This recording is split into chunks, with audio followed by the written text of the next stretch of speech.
Hi again, everybody.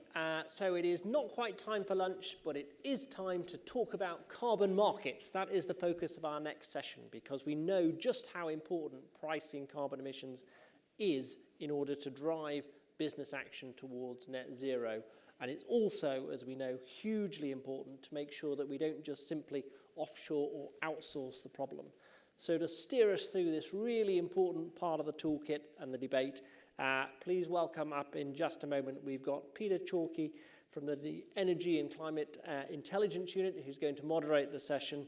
And on the panel sharing their insights, we have a late edition, Nigel Howarth from Clifford Chance. Nigel, brilliant that you've been able to step in and join us. We've also got Jonathan Shopley from Climate Impact Partners and Rachel Armstrong from the Department of Business, Energy and Industrial Strategy. Peter, over to you to steer us through.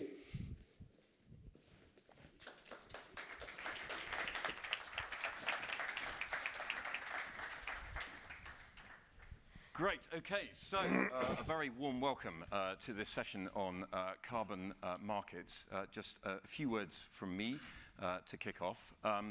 Economists have talked about climate change being a market failure, carbon emissions an externality. Traditionally, we have been throwing carbon emissions into the atmosphere at no cost. And yet, of course, we all know very well that there is a cost to those carbon emissions being up there in the atmosphere in the climate change that is driven and the impacts of that climate change. Now, I've taught you to suck eggs there. I'm going to use another cliche, which is that, as for other parts of the climate debate, it feels as if putting a price on carbon is a great idea and has been a great idea for many, many years. And the progress has been somewhat bumpy. There have been some breakthroughs, the EU emissions trading scheme being one of them, and a sprinkling of trading schemes now throughout the world. But still, it feels as if we haven't made all the progress on putting a price on carbon that we might have hoped. That said, and the reason that this session is so called, there have been some interesting developments in the past year or so.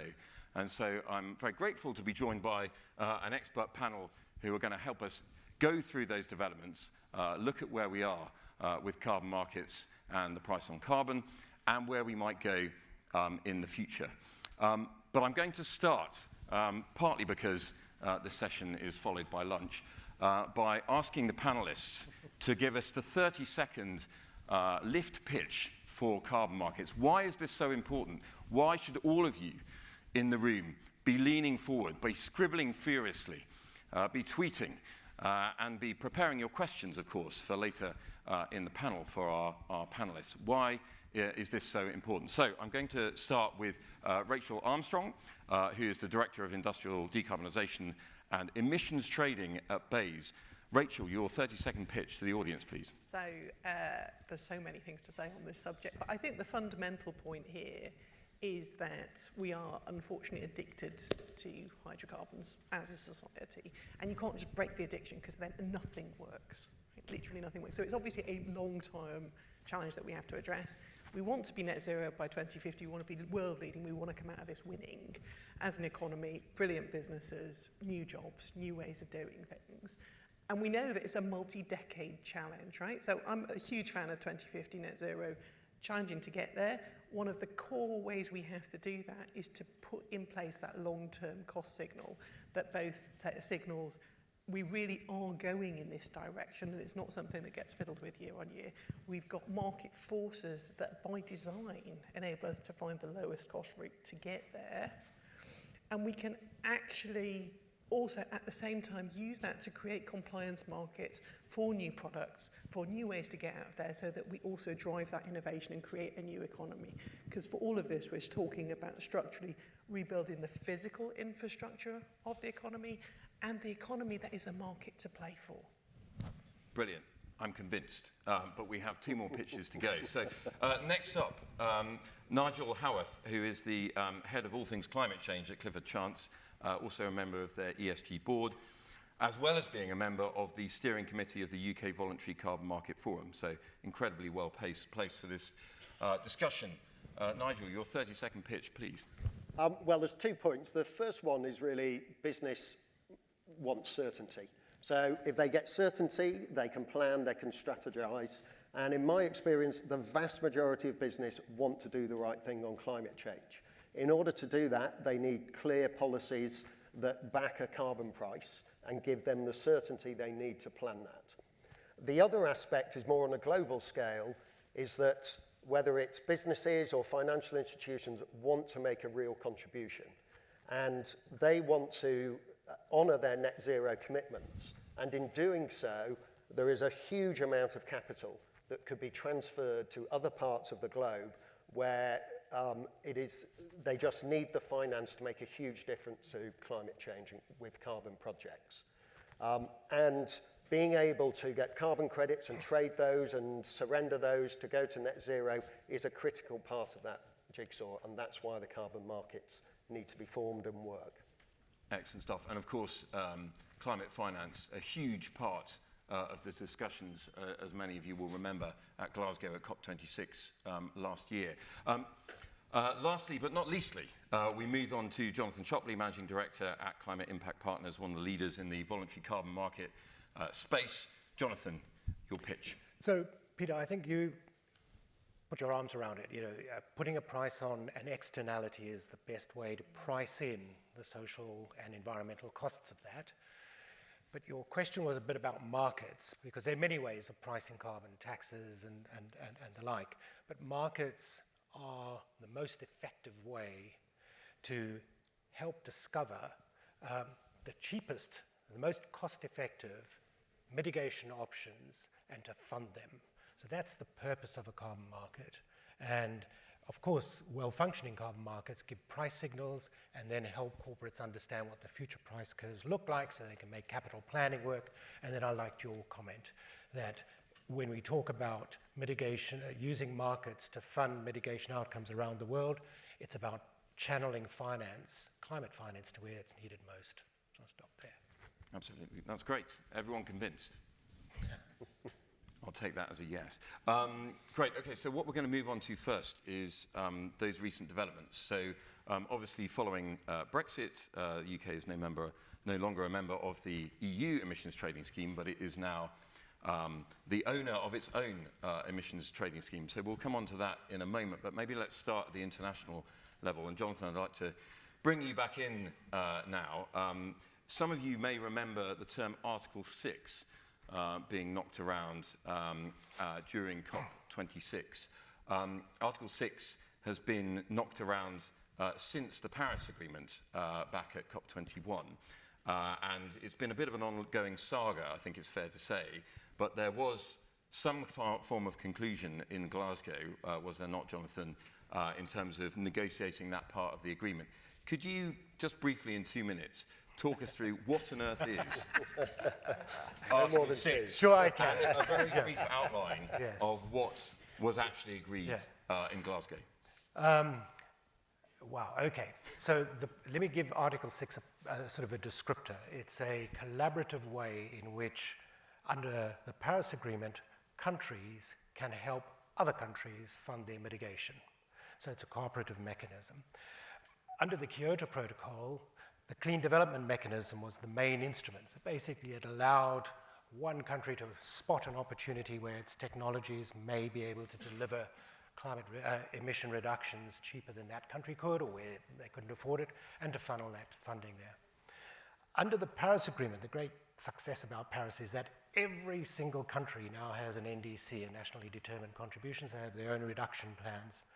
Under the Kyoto Protocol, there were some that were capped, that had targets, and some that didn't. So money flowed from those that had caps to those that didn't. Now all countries have that.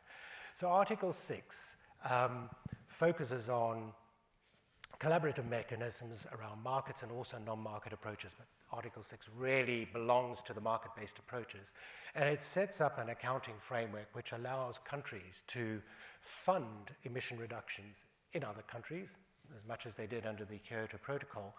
But of course, we need this accounting mechanism which says if the UK purchases emission reductions from Kenya, then Kenya is giving those away to the UK, so there needs to be some balancing up of the books. So there are two sub-articles within Article 6.2, which sets up this sort of framework of how you can transfer internationally transferred mitigation outcomes, and then Article 6.4, which tries to recreate and refresh the CDM, the Clean Development Mechanism, which is more about the carbon offsetting, and re-establish rules for that.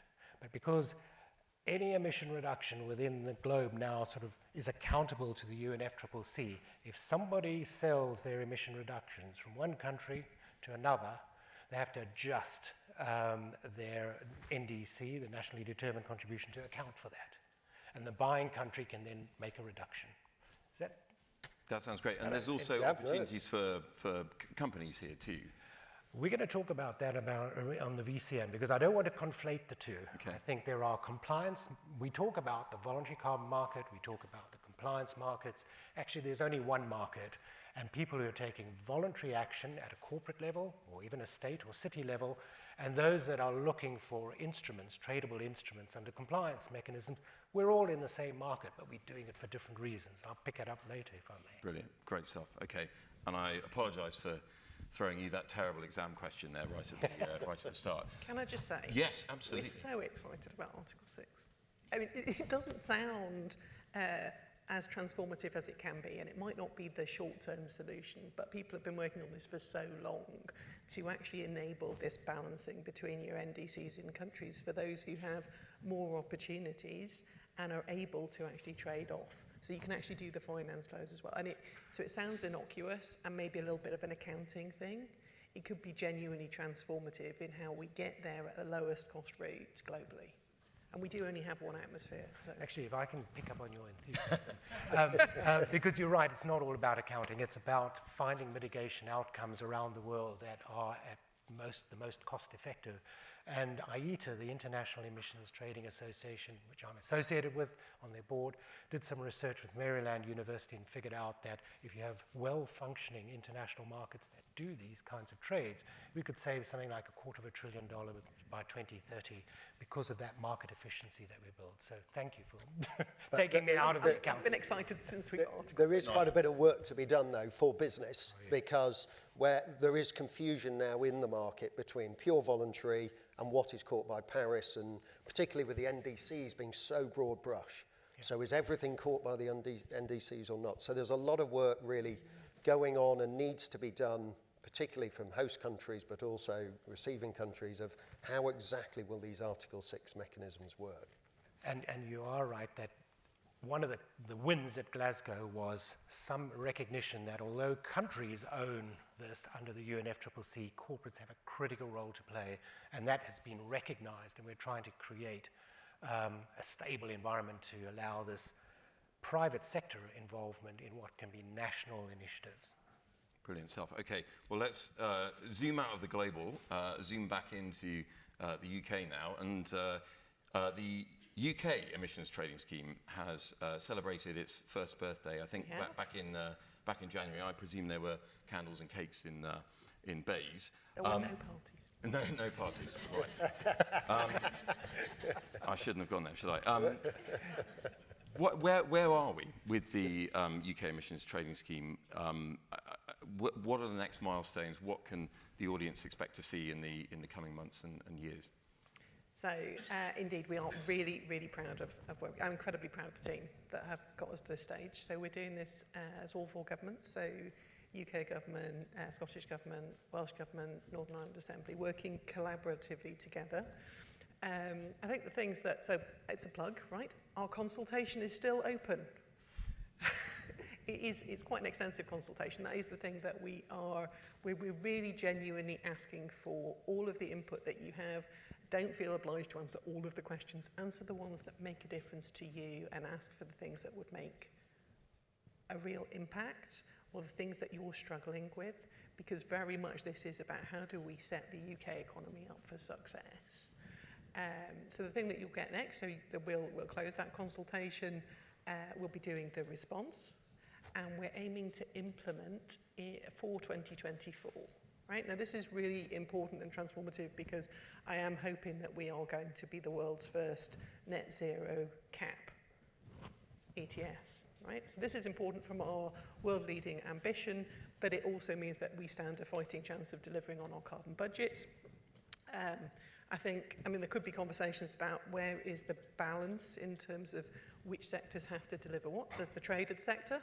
If we get a net zero cap on the traded sector, you have, of course, also put a cap on the non-traded sector, right? So you're dividing up who has which heavy lifting to do. I think that there's something really important from business from the perspective of, obviously subject to activity level change adjustments. We're expecting to commit to no changes on the free allocation to the end of 2026, which should provide you some more planning certainty. I'm conscious that's not very long for the types of physical infrastructure that certainly energy intensive industries might need to get into. So we're looking very much at what happens next with that for the next phase and looking at where that carbon leakage could happen. So we are explicitly not trying to shut down or offshore any of our industry. We want our industry to thrive and be competitive. So we're very interested in how that piece works. If you look at a bit longer, obviously there's the consultation on the domestic maritime piece, which we would be looking to bring in. The previous session had heat and transportation. So obviously those are things that we have mentioned in the past. It's not part of the current consultation, but it is something that we are looking at around how do we over time expand these market mechanisms to cover more sectors of the economy. I think it's very important that we get the MRV piece in, which is a call for evidence for agriculture, because industry's further on that, right? So we know better where the emissions are. MRV in agriculture is quite challenging. And I think one of the things that I'm also extraordinarily interested in, because I think I have a certain dominant logic, right, that goes for industry and for people looking to invest, it's really helpful if the rules of engagement are clear, internally consistent, and you have a set of measures and regulations and policies that actually fit together, right? So we're also looking for call for evidence on greenhouse gas reductions about how you would fit those into one traded system over time. There are other things you could do, but I think those are really important things. You'll also have seen that, contrary to popular belief apparently, Bays and Treasury, I talk to Treasury all the time. And I talk to them about things like, can we do a joint consultation on CBAMs and product standards, about how we also look at the demand side measures and make sure that we are addressing CBAMs. So that's something that's being done collectively and deliberately together. So, and I'm not saying that is what we're doing, we're going to consult. We're looking at how we set the whole piece up to set our economy up for success. We are going to come on to CBAMs, the wonderfully named CBAMs, carbon border adjustment mechanisms, in just a moment. But before we get there, Nigel, just from a sort of outside of government business perspective, what do you think, what do you feel is needed from the ETS in the coming years? Well, it's back to clarity and certainty, and if you deliver on all of that, which sounded very impressive, then industry, business in general will be very happy. So it really is understanding where that ETS is going. What's its scope? Is it going to broaden out? The free allowances, the sort of the carbon floor price mechanisms, the compensation mechanism for, which is the indirect for, energy intensive industries. All of that, they need to understand where that is all going and that sort of time frame, and therefore they can plan and innovate. And so delivering on what you said would be fantastic. Sounds very promising. So let's move on then to CBAMs.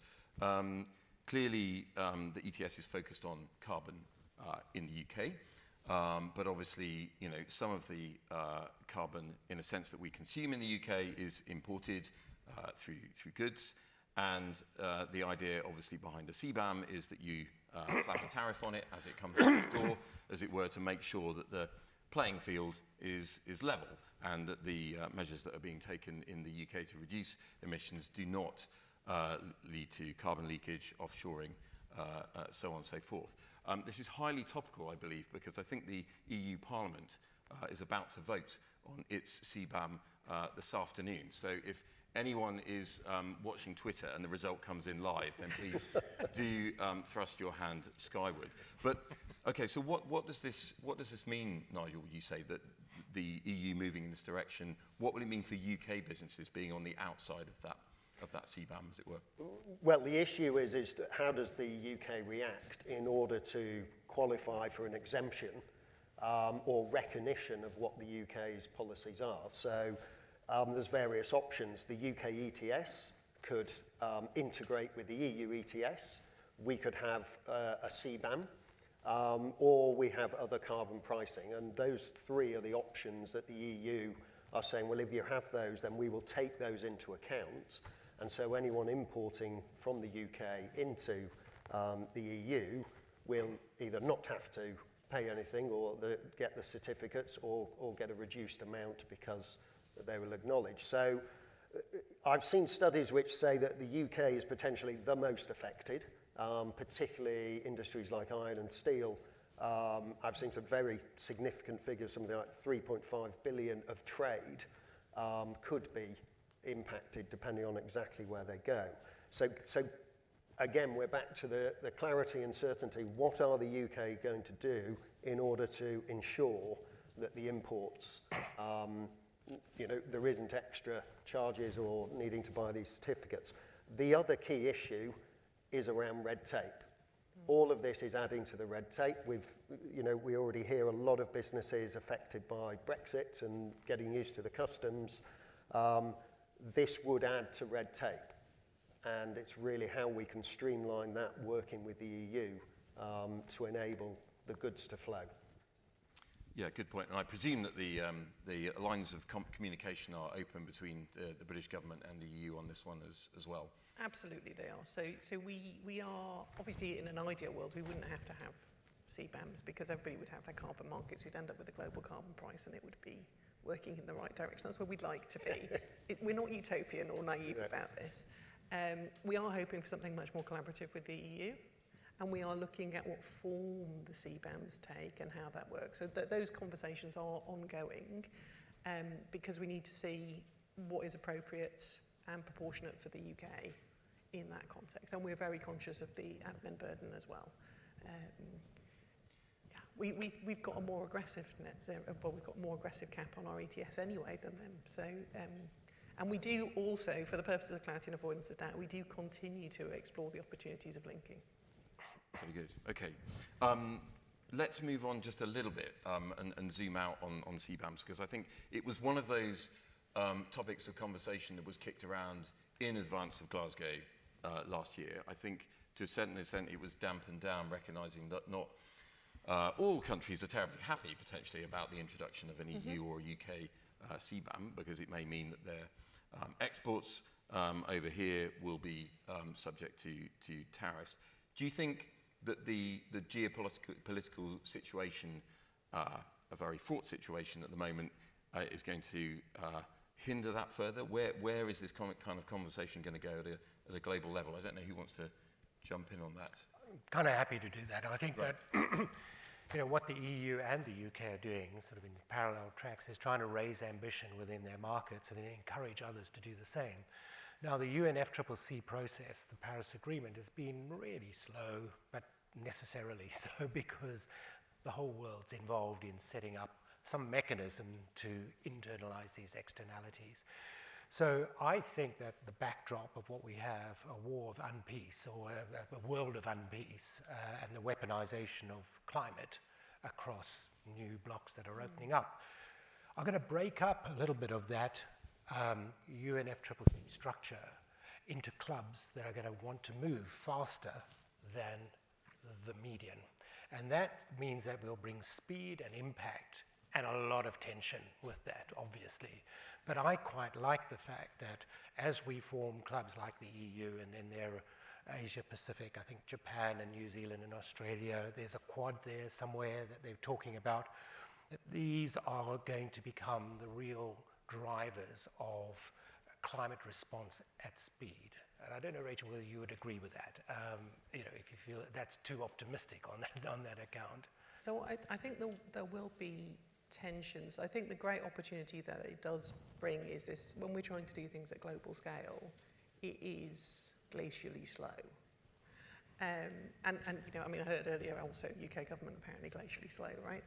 So there is this piece though that if we can get the clubs demonstrating how to do it, and that it can be done, and that your economy can thrive in doing so, you make it possible for everybody else, right? Because we need to have that positive, forward-looking approach to actually delivering on it, because the alternative is that we go way past 1.5 degrees, past 2 degrees, keep going, and then you end up with reactive solutions, which are much worse. So let's just take this in a slightly different direction, because obviously CBAMs is one option in terms of essentially putting a price on carbon of traded goods.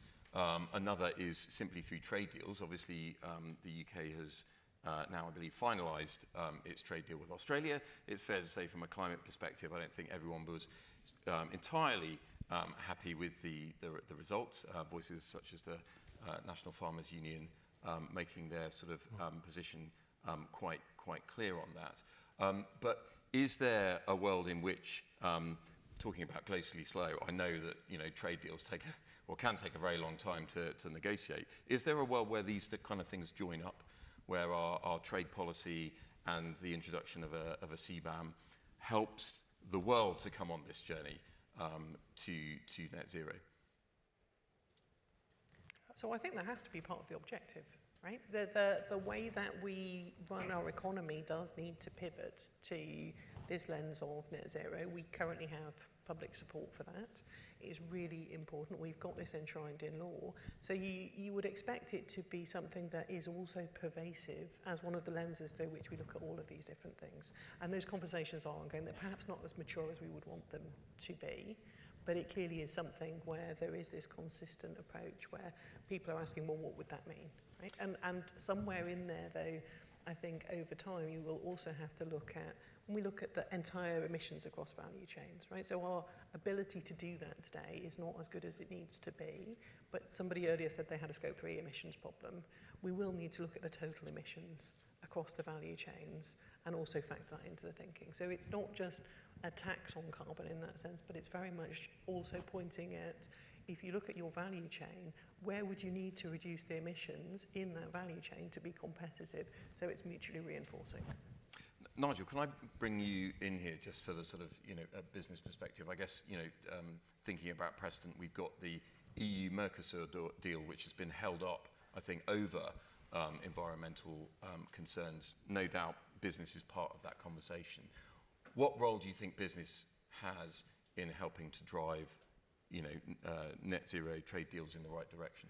Well, as part of COP26, Clifford Chance teamed up with the World Economic Forum and actually did a research paper, or produced a white paper, having interviewed quite a few business leaders as to how trade could play a role and keep up with climate change policy.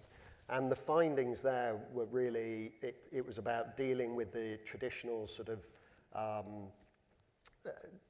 things like tariffs and how you would deal with the tariffs, how you would harmonise standards for things like embedded carbon within products, how you would look at some of the incentives that are for things like incentives for fossil fuels, and how you could get rid of those in order to then promote more clean tech investment.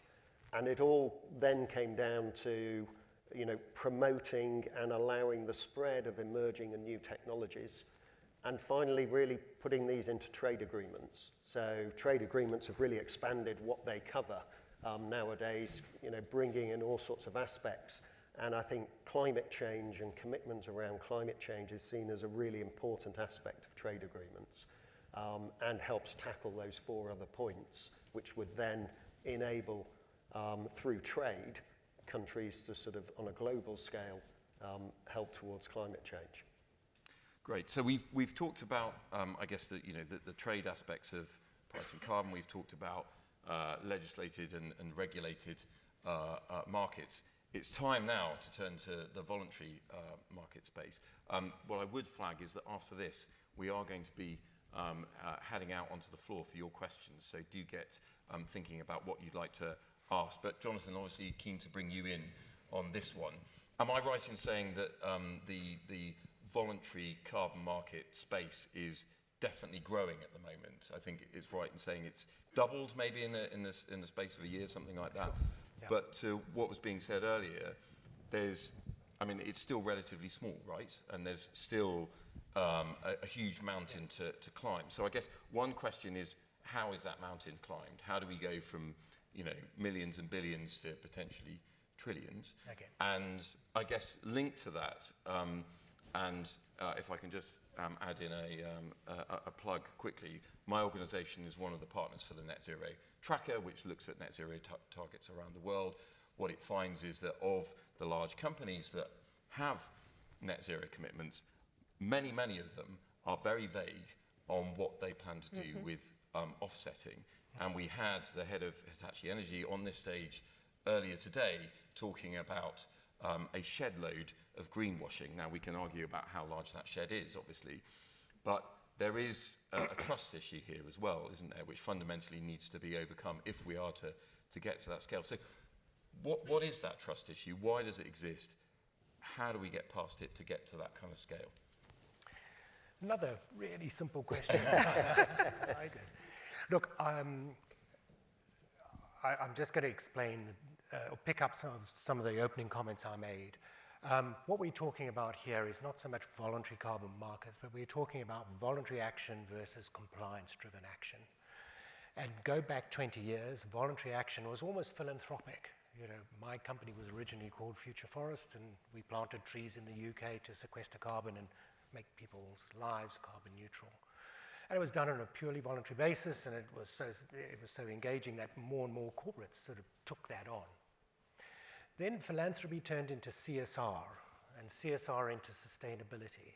And now the reason why this is growing so fast is that CSR and sustainability are turning into strategy. How do you protect the enterprise value of your organizations? How do you keep your customers sticky? How do you differentiate your products in a market where climate change pervades people's fears and hopes? So what's driving growth? And I think, Rachel, you said it when you said the UK is going to have the first net zero target for the UK ETS. Yes. So one of the big drivers is that voluntary action is now become pre-compliance and then pre-compliance will become compliance. But most of the non-carbon intensive corporates who take an action are doing so ahead or beyond regulation on a for business value basis these days. And the value comes from some other points of the trade and value chains. So Yorkshire Tea, for example, chooses to invest in forest reforestation projects in Kenya directly in their supply chain, and the carbon credits that they purchase from those projects are what makes their tea carbon neutral, have made their tea carbon neutral. So that's a sort of a virtuous loop. But the voluntary action piece of this, ahead and beyond compliance, will grow as compliance tightens. And the other thing I wanted to pick up, actually sort of moving on from that into a number of things, greenwashing and what is net zero.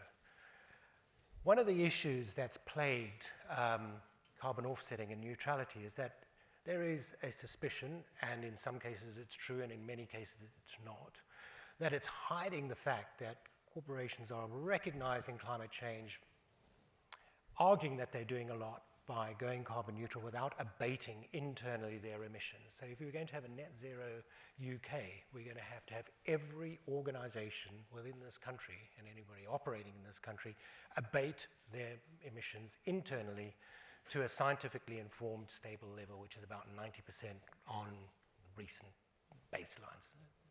I'm sure you could correct that figure, but it's steep. It's massively steep. So for the most part, we're shifting now this voluntary action, which uses carbon offsets around carbon neutrality and so on, to align with net zero, which means that the internal abatement is critical. That's the first thing, and pricing carbon drives that. And then you have an unabated or residual emissions, and particularly if you're a big emitter and you've got shed loads of capital in assets that are not going to depreciate over the next 10, 20 years, you're going to look for compensating mechanisms to do that. while you realign your capital investments into low carbon processes and products. So from my perspective, greenwashing, when we use that term, I think you've got to split it out. There's the quality of the instruments that you use to abate, to compensate. And there are many standards now that produce quality credits. And in fact, they're now, because the market is growing, rating agencies that are now rating the projects and the credits. There's a lot of information around about how to judge quality. The integrity piece, you mentioned yesterday, the VCMI, the Voluntary Carbon Markets Integrity Initiative, announced some guidance about claims. So when somebody says net zero, what do they mean? Do they mean they've offset everything and still increasing? No, it means that you're on track to the net zero target that you talked about, and the internal abatement is being complemented by carbon offsetting, and increasingly that offsetting needs to move to removals, where you're actually sucking greenhouse gases out of the atmosphere and fixing them permanently in geological structures. So the integrity piece is how you use those quality instruments.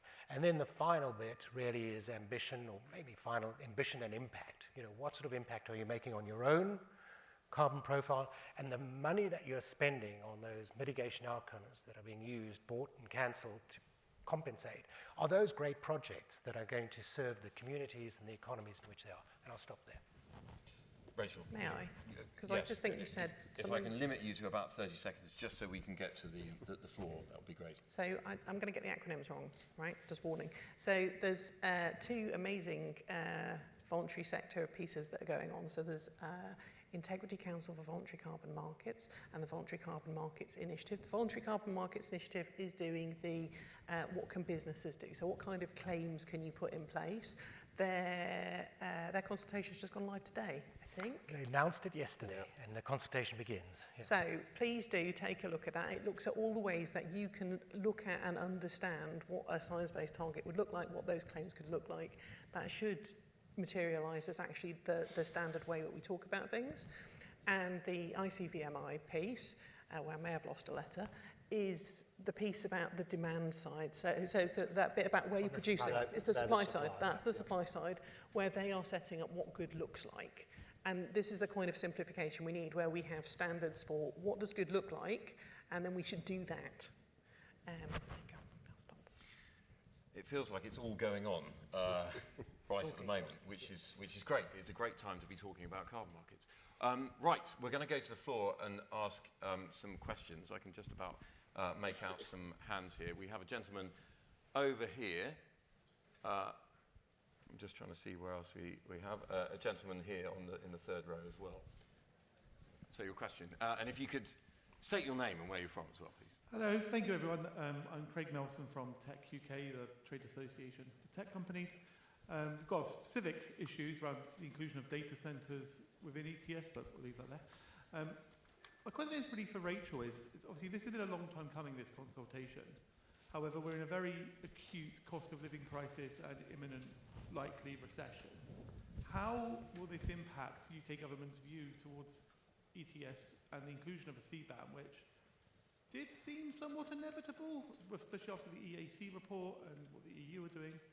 We're kind of getting vibes that it's kind of perhaps not as inevitable. So how is this kind of very acute short-term to medium-term financial context influencing government thinking around ETS, the kind of flaws that you're going to see on carbon pricing, etc.? So, and I think, I mean, it is really important that we recognise the cost of living crisis that's currently going on, and it is really acute, particularly in the energy-intensive industries, but for everybody else as well. From an ETS perspective, we did have those conversations about timing and appropriateness.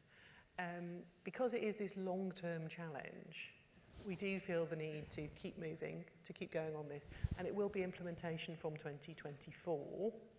So, I mean, who knows what's going to happen in the crazy world that we live in these days with the volatility. But we expect that there will have been other measures taken in between to support industry along the way. You've seen some of that in the British Energy Security Strategy. There'll be more coming on that very soon. So we do think it is appropriate to continue, and we also took the view that it's very important to provide that clarity on free allocations that also needs to go forwards now. Thank you. A question over here. Hi, Mike Maudsley, Infinium Energy from Waste. I recognise that the energy from waste sector is going through consultation at the moment, which I definitely will respond positively to. I also recognise that energy from waste offsets, as we mentioned, it offsets landfill. If we do heat networks, it can offset heat. We can actually create hydrogen from our electricity and offset transport. The big win would be to capture carbon where possible, because 50% of the waste is biogenic, which would go negative emissions if we captured it. So I want to link in negative emissions. You have not mentioned negative emissions, but net zero reflects that we've got to go negative as well as remaining positive in some areas. So energy from waste can play a big part in that, but I'd like to have your view on negative emissions. So, apologies if I hadn't clarified that. This is the fundamental point also about the residual emissions. You can't have net zero if you don't have some kind of greenhouse gas removals or something that is negative emissions, right? Which is also why we're consulting on, I think it's greenhouse gas removals is the way that we're talking about it, and that's bioenergy CCS, nature-based solutions, and direct air capture CCS. I absolutely agree. We are also having those conversations about could you do waste with CCS, and how would you manage the associated emissions across the value chain, and also what would be your component of biogenic material in there to make sure that you've got the calculations on a fair and equitable basis. But it is both a kind of known opportunity and one that I'm interested in. Very good. And I mean, it fits well with the topic of the conference, but I guess, one point more generally that we've sort of touched on is that, that the shift from low carbon to net zero fundamentally changes some of the aspects of pricing carbon. It's also important, though, from the industry's perspective, that if they do negative emissions, obviously they get, the kudos for getting there, but actually they can then trade that out and benefit from all of the efforts and investment that they have made. So some sort of market around being able to trade, as we see in many different sort of clean energy or other types of products, may actually incentivize people to do it. Any brilliant ideas on how to dock different emissions trading systems together in a way that isn't too disruptive, please put it in the consultation. There we go. You've all got some homework. I think we're over here next, is that right? Thank you. Vicky Moller. This is a complicated question. There's two avenues to zero carbon. One is the numbers-driven, finance-driven, regulation-driven, such as you're describing, and the other is the relationship resource connection, where people know their resources, live within them, know their community, know their suppliers, formed based on relationship and geographical units. And I just want to make sure that the big picture you're aiming for, which is obviously essential, does no harm to the other direction of travel, which is far more decentralised, relationship-based, and where people connect their resources to their customers, to their suppliers, which is based on understanding and knowledge rather than numbers. If that makes sense. Does that make sense, Jonathan? Well, it does make sense to me, and I think the example I gave of a tea company in the UK investing its climate finance in supply chain initiatives that are very much focused on local communities, that country's social and political objectives. That's an example, I think, where particularly on the voluntary action side, there's a real tendency to look for those opportunities, what they call with high co-benefits, and that serve local communities beyond the numbers. Fantastic. We have another question here, and we have time for just a few more questions, so any other hands, please throw them up now. But, so, question. Thank you, and thank you for an excellent session. Jonathan Gilmore at Travers Smith. Just focusing on the voluntary market specifically, we've mentioned exciting developments over the past year, the Integrity Council on an international level. At the UK, we've seen players like the London Stock Exchange putting out rules on a voluntary carbon market exchange for listed investment funds, by way of example. But what do we need at the UK level to build the infrastructure for a voluntary carbon market? How do we get the projects that will generate the carbon credits going in this country, and how do we get funding to those projects? Brilliant, thank you. Very good question. Jonathan, and also maybe Nigel, you'd like to jump in on this? Go. Yeah, well, I think one of the key things is clear signals, and so a clear signal from government that actually carbon markets, carbon offsetting, is an important part of any net zero strategy. And I think there is a general feel in industry and business that there hasn't quite been that clear enough signals yet around that. I think the other aspects, and Jonathan knows that the UK VCM Forum and the City of London are working on this already, is really looking at the existing market and see how a carbon market would fit into that. And the City of London are doing an awful lot of work promoting the markets and looking at encouraging people to talk to each other and therefore connect certain aspects of it together, and engaging in pieces of work that are looking at, well, is there any regulatory or policy changes that need to be made in order to facilitate the growth and expansion of the market, particularly trying to establish, certainly London having a fair share, if not a greater share, of the global carbon market. Go with the greater share. Jonathan, is there anything you'd like to add to that? No, I think in the interest of time. Yeah, let's move on. Thank you. Question at the back.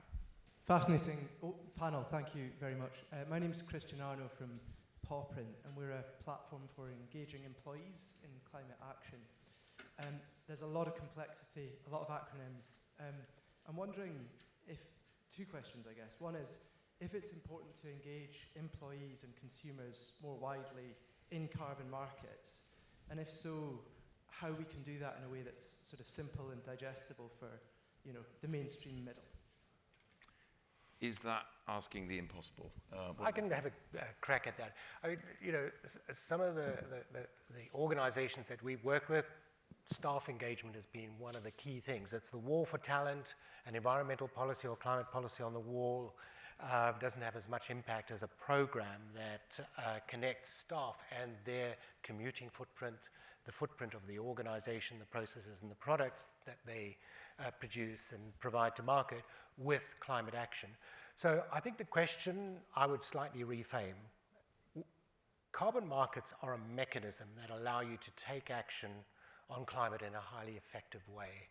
So really what we need to do is put it back to, do staff and organizations know what their footprints are? Do they know how their activities or choices impact that? And then what are the strategies to reduce that in a meaningful way under the abatement or the net zero targets? And at some point in time, there will be a residual or unabated emissions after all of the engagement change of behavior, where a compensating mechanism becomes quite a powerful three-dimensional advert for action, whether it be a reforestation project or an off-grid solar panel project in a developing country, or something here in the UK, carbon removal project, for example. There. Great. We are rapidly running out of time, but I think we've got time for one more question over here. Hi, thank you for the really interesting panel. Jean-Marc Garza from CRU. Do you mind just holding the mic just slightly? Sorry, is it better now? Thank you so much. Yep. Perfect.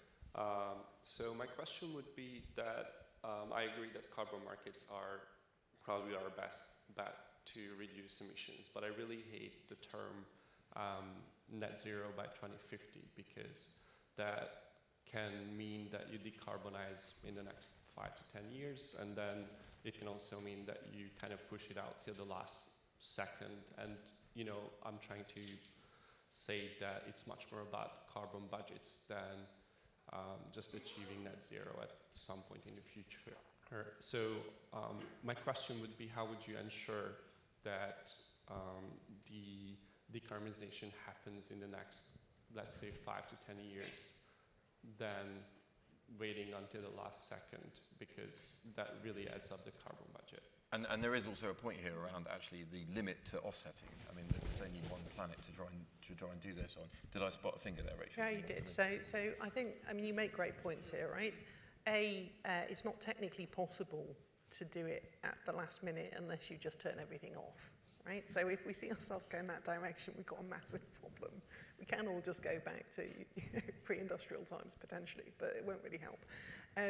I think the carbon budgets point is a great point. So the UK does have carbon budgets where we have specific reductions that we have to deliver along the way. When you get into emissions trading, it's possible to actually move some of the tradable credits across those boundaries, but you would stay within the area under the curve.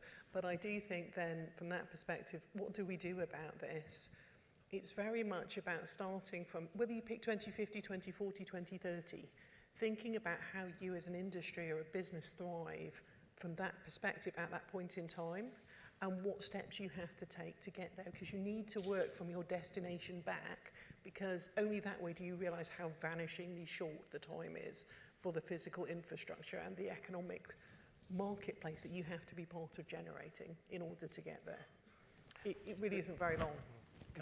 Yeah, 20 seconds each, if you don't mind. Okay, well, very quickly. I mean, most business wants to do the right thing anyway, and even if they don't, their investors and funders and stakeholders and shareholders are going to force them to do the right thing. So it's difficult to see that scenario arising. So I liked your comment, but one of the things that I've admired about the IPCC and the UNFCCC is they've taken an incredibly complex area and said net zero by 2050. That's quite, most people can kind of get that. My perspective is that net zero is just an inflection point at which climate risk becomes opportunity. So we've got to definitely think of going through it and getting to it sooner in those parts of the economy. Isn't there that expression saying that there's opportunity everywhere but unevenly spread? And that's what carbon markets pick up. There are opportunities to move really fast in certain areas with the right kind of finance, and you want that to move ahead and get to net zero. And I think it's Finland who said they're going to get a net zero economy by 2030, 2025, some amazingly ambitious target, and that will set the bar for everyone else. There we go. An optimistic note to finish on. It is complicated, I think it's fair to say. I hope that we've managed to shed some light on this issue. As I mentioned earlier, you all have homework to do in the form of consultations to fill out, and it is worth checking out the Voluntary Carbon Markets Initiative Code, which came out yesterday. But beyond that, it only remains to thank our expert panel for their expert views in the normal way. Thank you. Matthew, back to you. Well, look, Peter, Nigel, Jonathan, Rachel, brilliant session. Thank you very much indeed for that. To help everybody energise themselves for that homework, we are now heading into the lunch break. So people are going to go down the stairs to the usual room or in the lift to floor 4 if you prefer. And be back here, please, for 2:20, where we will be joined by the CBI President, Lord Columbury-Mori, and Javier Achave from Heathrow Airport for a really good in-discussion session. See you then. Thank you in the meantime.